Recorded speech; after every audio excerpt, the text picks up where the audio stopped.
Next, or rather simultaneously, it was time for the cabal to take revenge on Russia, once again. Financed by their partner in crime, the Rothschilds, they started the Russian Revolution.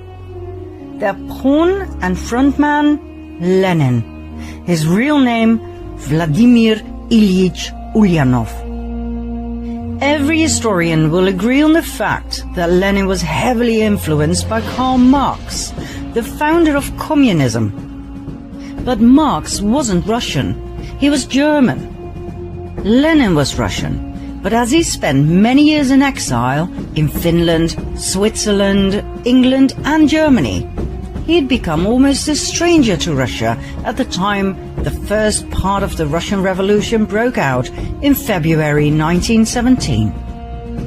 He was completely westernized. Marx had inspired him massively with his 1848 pamphlet, The Communist Manifesto.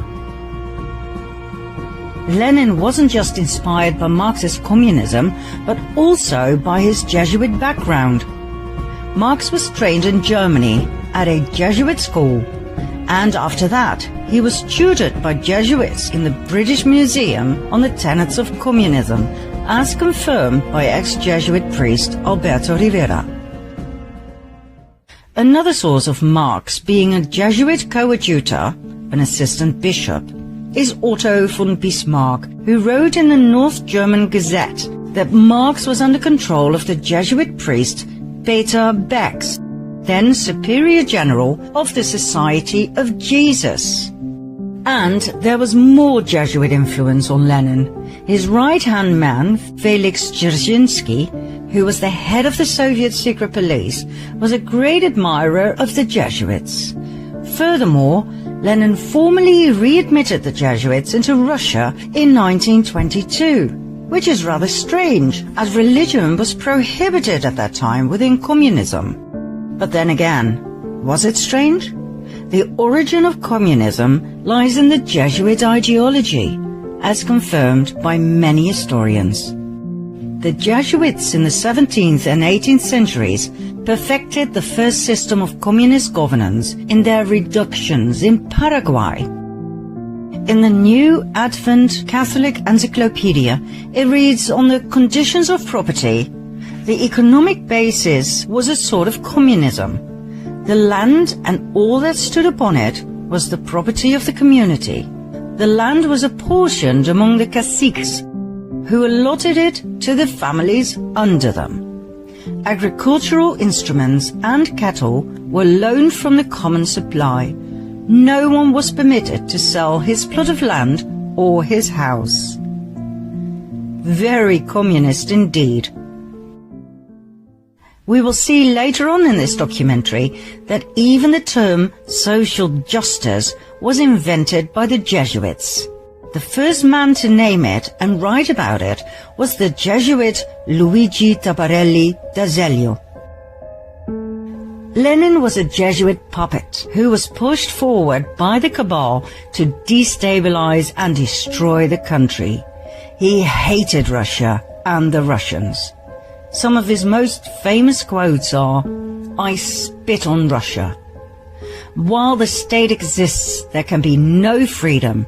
When there is freedom, there will be no state." And, "May 90% of the Russians die, and let the other 10% live under communism." The Russian Revolution was a Jesuit attack on the country. Their motive? Revenge. Their pawn? Lenin. Their tool? The Bolshevists. They were the equivalent of the Jacobins during the French Revolution. Millions of people died in Russia between 1917 and 1923, the year in which the Russian Revolution ended with the Bolshevist founding of the Soviet Union. Now, before we move on to World War II, where we will share with you a discovery that, quite frankly, knocked us off our feet, so keep watching, we will first take a look at a chain of events in the US.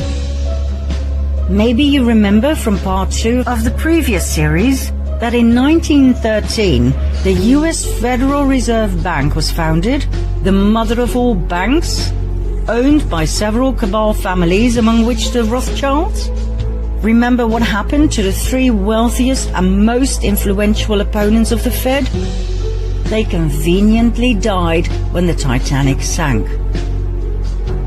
Less than a year later, the Fed was a done deal. In the US at that time, about 21,000 banks did not yet fall under the jurisdiction of the Fed. That was, and still is, an absolute lethal thing to do. One might as well commit suicide, as history has proven over and over again, worldwide. In 1914, World War I started, 1 year after the establishment of the Federal Reserve. Between 1914 and 1919, the Fed doubled the money supply, causing a nationwide increase in lending. In 1920, it shrank the money supply, and 5,500 competitor banks went bankrupt. They were bought by the Fed for next to nothing. Between 1921 and 1929, the Fed increased the money supply again. Loans were everywhere. But on October 23, 1929, 2.6 million shares were sold in a frenzy. By whom? Not that hard to guess. The next day, on October 24 at 9 a.m., Wall Street was closed, and the moneymakers who had gathered outside slowly started to realize in a state of shock what had happened. Loans were called in. Investors were forced to sell their shares.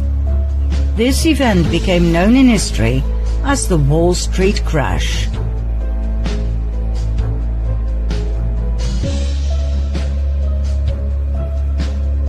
The Wall Street crash brought the rest of the world on its knees too.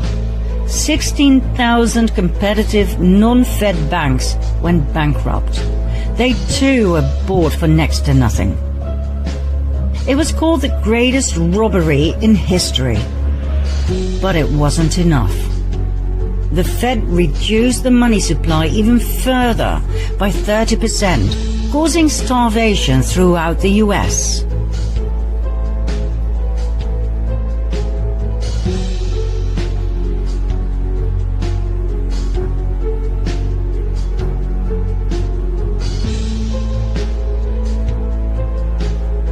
The Rothschilds had done what they had successfully been doing since the French Revolution, manipulating the stock market at the expense of the people to further increase their wealth and power.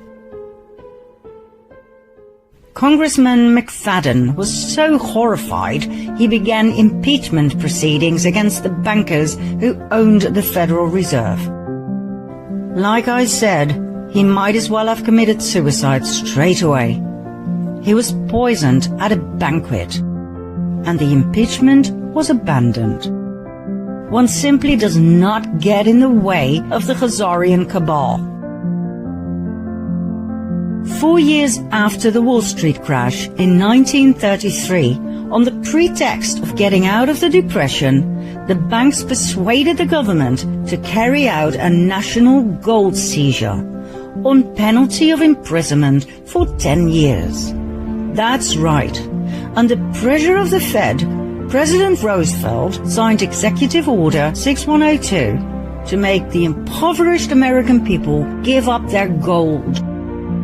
They had nothing left. With the gold standard gone, the cabal had no more limitations on how they could manipulate the money supply. This meant absolute dominance. On top of everything else, income tax was created in 1913 to cover the huge amounts of money the government was paying the Federal Reserve. Like we said in part 2 of the previous series, income tax is illegal. We were just never told. One of the dire consequences of the Wall Street crash was that the Fed called in all international loans. The country that was the worst affected was Germany. After World War I, the country had to pay reparations to the victims, for which it desperately needed the loans, as well as for rebuilding the country and the economy. When the Fed called in their loans, the German economy collapsed. The country dived into a deep depression. That same winter, about 2 million people were unemployed. Less than 3 years later, that number had tripled, meaning a staggering unemployment rate of 40%. The government's expenses to support these people went through the roof. The Chancellor cancelled unemployment support in a desperate move, which made things even worse. More chancellors came and went. Nobody knew what to do with this mess. People were losing faith in democracy, music to the ears of the cabal, and sought help from extreme left, the communists, or extreme right, the Nazis. In January 1933, Hitler became Chancellor of Germany.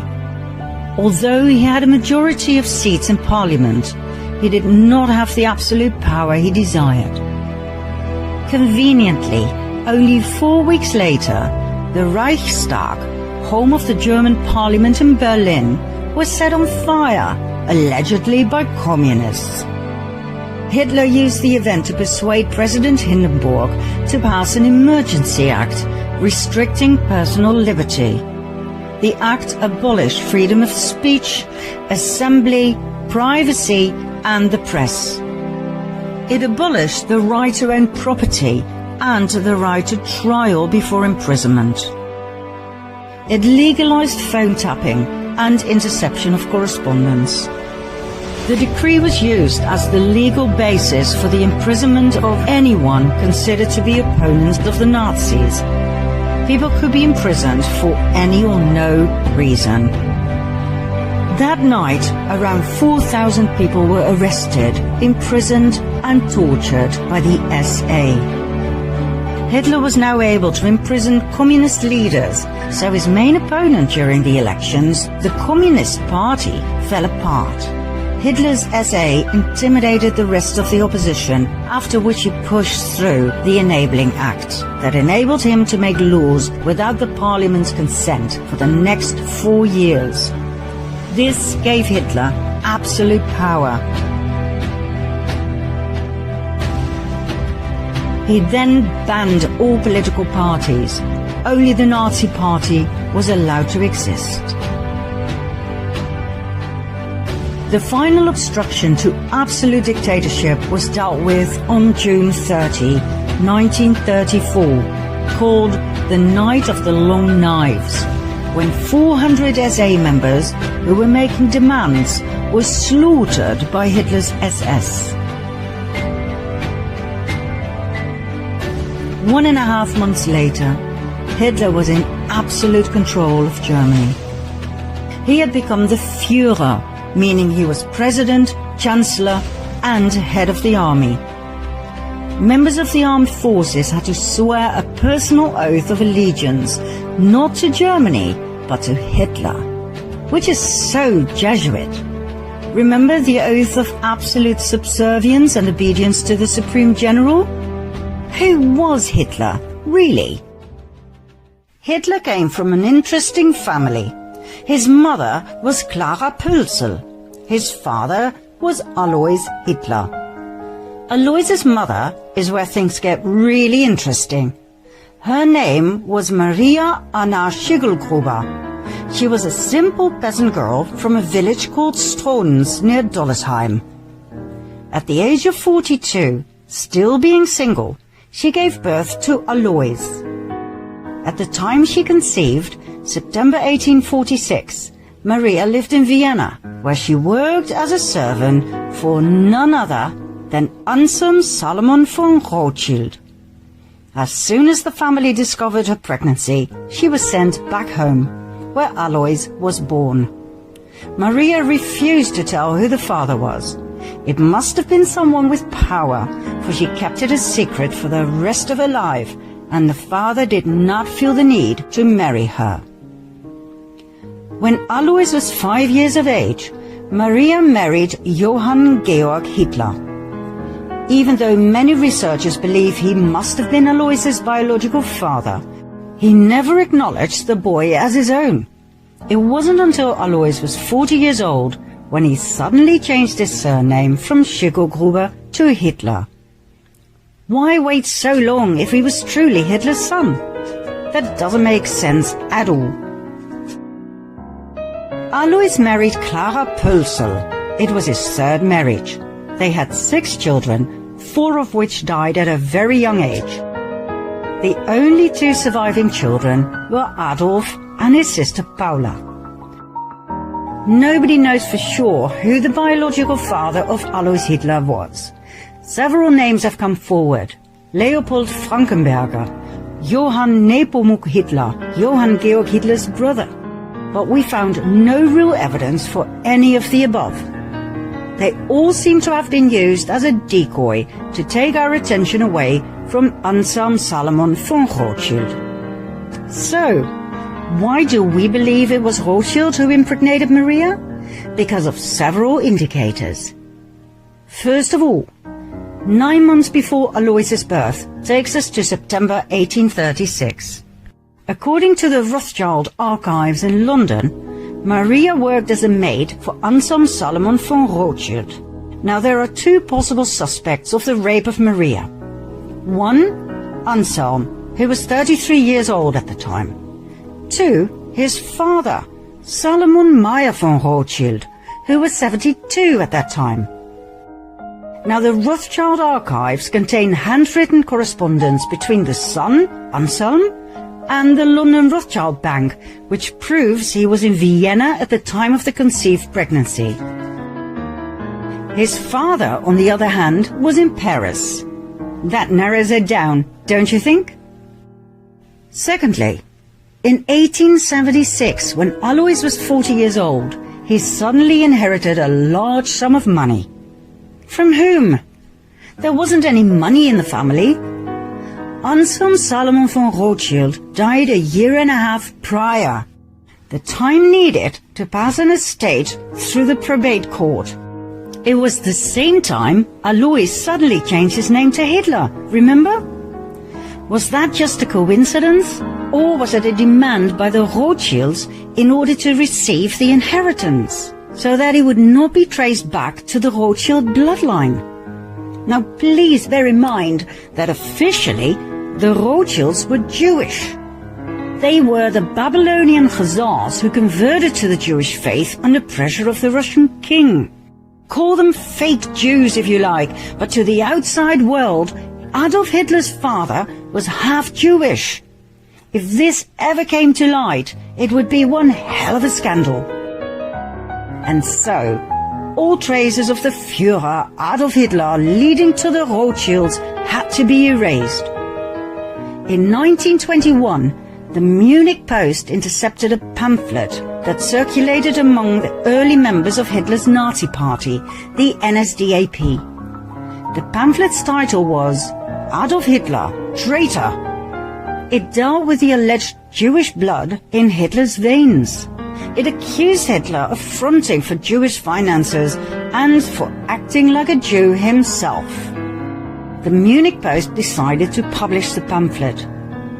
On the very day that Hitler became Chancellor, the Munich Post was ransacked and its editors and writers were sent off to concentration camps, where they were never heard from again. The Austrian Chancellor Dollfuss investigated Hitler's family origins on 2 occasions. The first investigation, published in 1932, determined that Hitler's father was illegitimate, born to a 42-year-old unmarried woman and an unknown father. The second investigation determined that Hitler's mother was employed as a domestic servant in the residence of Baron Rothschild of Vienna. Shortly after, Hitler ordered the assassination of Dollfuss in 1934.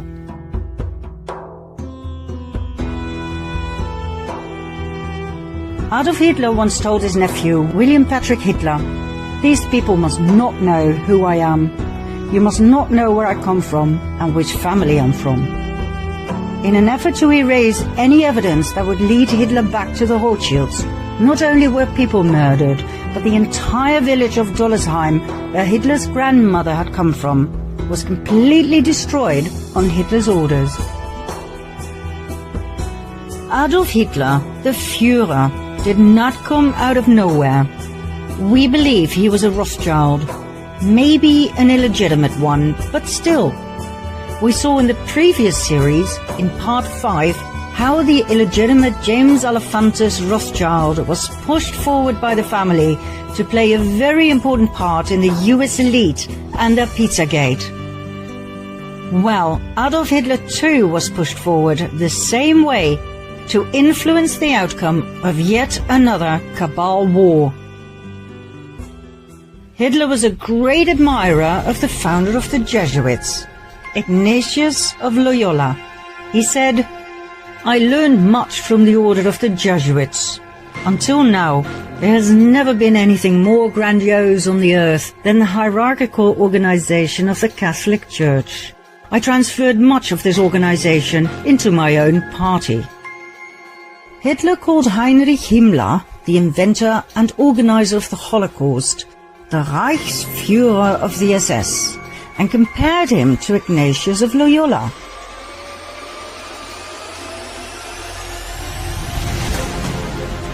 The SS organization has been constituted by Himmler according to the principles of the Jesuit order.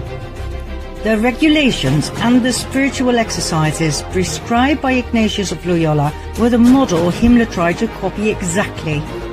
Himmler's title as Supreme Chief of the SS was to be the equivalent to the Jesuit general, and the whole structure and direction was a close imitation of the Catholic Church's hierarchical order. Absolute obedience was the supreme rule. Every order had to be executed without comment. Hitler presented himself as the solution to all problems. He offered jobs in the war and weapon industry. He got rid of everyone he blamed for Germany's problems. The Jews, the Gypsies, the Communists, the disabled, the homosexuals, and he confiscated all of their money.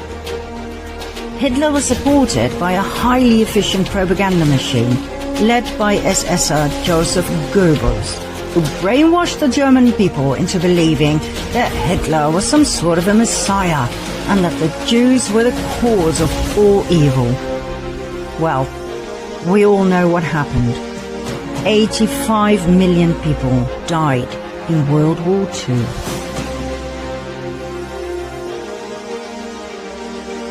But the cabal wasn't done just yet. As you might know, in the aftermath of World War II, hundreds of thousands of Jews emigrated to the promised land of Israel. But did you know that this migration had already been planned by the cabal in 1917? 22 years before World War II even started, Palestine was given away, literally, by Arthur James Balfour, Foreign Secretary of the United Kingdom, on behalf of the British government. As if nothing more but a chess piece, a country with inhabitants was given away to, guess who? Lord Lionel Walter Rothschild. But wait a minute, 1917? The First World War hadn't even ended yet. So how on earth could they be talking about a home for the Jews? The Jewish genocide hadn't even started yet. We're talking about the Balfour Declaration, signed by Balfour himself on the 2nd of November 1917. Dear Lord Rothschild, I have much pleasure in conveying to you, on behalf of His Majesty's government, the following declaration of sympathy with Jewish Zionist aspirations, which has been submitted to and approved by the Cabinet. His Majesty's government view with favour the establishment in Palestine of a national home for the Jewish people and will use their best endeavours to facilitate the achievement of this object, It being clearly understood that nothing shall be done which may prejudice the civil and religious rights of existing non-Jewish communities in Palestine, or the rights and political status enjoyed by Jews in any other country. I should be grateful if you would bring this declaration to the knowledge of the Zionist Federation. Arthur James Balfour. Neither the Jews nor the Palestinians knew about this.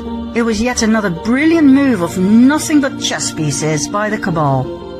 What was presented as a benign action in favor of the Jews was, once again, a divide and conquer strategy. It could only end in yet another war, this time between Jews and Palestinians.